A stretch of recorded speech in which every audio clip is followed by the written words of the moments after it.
Controllers in 3ds Max can literally be anything. It's entirely up to you what you use as a controller. It could be anything from a box to a spline to a helper to a dummy object, anything that you want it to be. I prefer to use either point helpers or splines. Splines are my really preferred method, with point helpers coming in second. Let me create an IK chain for you. So I'm just going to jump to my left viewport. I'm going to grab the bone tools from the animation menu down to bone tools, create bones. I'm going to click here and here and here. Right click to end the creation process, right click to end the tool, jump back to my perspective viewport. And I'm going to grab this. I'm going to come to animation, IK solvers, high solver. I get the dotted line. I'm going to click on the bottom bone. And now I have my IK handle, which I can move and control my bones. I want to add a controller to this.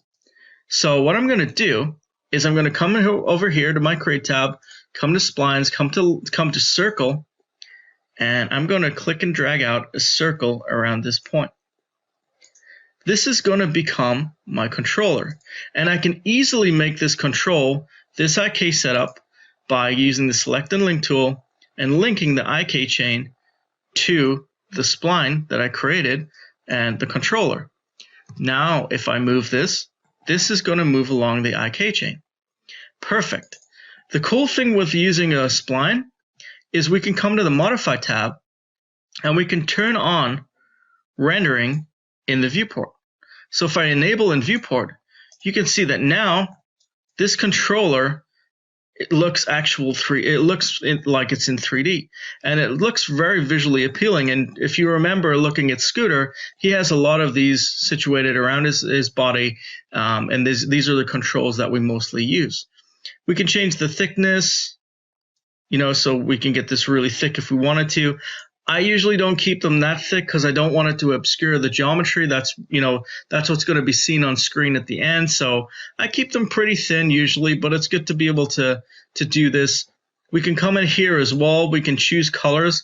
I have some custom colors set up that I like to use, so we can change this to a kind of a green and an okay. And this becomes the controller that we use. This is my preferred method of doing things. And one of the cool things with this is, if I then select this, hold down my Alt key and right click, and I say freeze transforms, and this is just going to give me a warning saying that I can use the transform to 0 command to get these objects back to its transform, or to this transform that it's in. Now what does that mean? So I'm just going to hit yes for this. What that means is, if I've moved this and I forget its initial position, I can hold down Alt and right click with it selected, and I can go down to transform to 0, and that jumps it back to its initial position. Now this works if I move it and I accidentally rotate it around. I can just come in, hold down Alt, right click, transform to 0, and it jumps back to its original position. This is really cool for when we actually come in and create the rig for Scooter, and we've moved, say, the arms into place and the legs into place, and actually we just want to center this back out.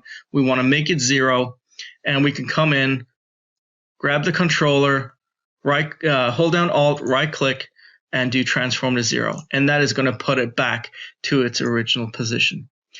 And this is all I do to create controllers. The cool thing, or another cool thing with this is, if I right click, go to convert this to editable spline, I can come in here, grab the vertex, grab the vertices, and if I turn these on, just on edge faces around here so we can see how this is changing, and I come in here and I move this. For a circle, you have a vertex at each point on the to make this circular, but I move one of these, you can see that I'm changing the look of the controller relatively easily without much hassle. And they're pretty much endless for what we can do with this stuff. So I can come in here and change this a number of ways to make this look exactly how I want it to look. Once I'm happy with it, I come back to editable spline, and then once again I can grab this, move it around. If I put it into place, hold down Alt, right click, transform to 0. So this is how I usually create controllers, and these are usually the controllers that I create. The other option is I like to come across to the Create tab, come across to Helpers, and use a point. If I click in here, you can see that right now, this is just a cross in space. If I use the Modify tab with this selected, I can turn on a number of options to make this look different. And it's however I want this to look, so I can just have a center marker if I want, which wouldn't be a great control because it'd be difficult to get to. I can have an axis tripod, or I can have what I usually like is a cross or a box or a cross and a box together like this one here. So this can also be changed in the size by clicking the size and scrolling this up and down so we can put this in.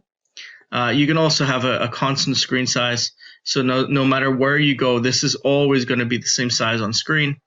And you can get it to draw on top of things as well. If it's inside of geometry and you want it to be seen, you can also turn that on. It's really cool, but it does stop you from really editing it like this spline object here. And again, one of the things with these is if we come up and we try and render these, this won't actually render out, but we can actually enable it in the renderer if we want to. If we wanted to, say, for instance, show our finished rig and show all of the controls sitting around it, we could go in there, enable in renderer, and actually render this out so it looks pretty cool. So these are how I like to create controls, and it's definitely the controls that we'll be using in our scooter rig as we go through all of these modules.